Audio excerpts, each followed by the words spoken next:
Ayan, ito po yung isang 3 months old natin na tinamaan po ng sipon. Ginamitan po natin ng Hilpas. Ayun, ito po yon, isang produkto po ng Red Gold na ini-endorso natin.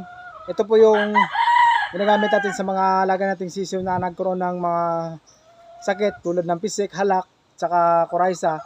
Pwede rin itong gamitin sa fowl pox para matanggal po yung kanyang bulutong sa katawan.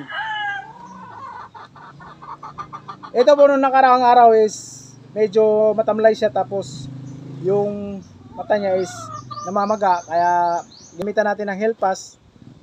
At ngayon nakita natin na medyo magaling na siya, kaya binahagi ko sa inyo yung Helpas para gumamot sa inyong mga alaga na nagkaroon ng sakit.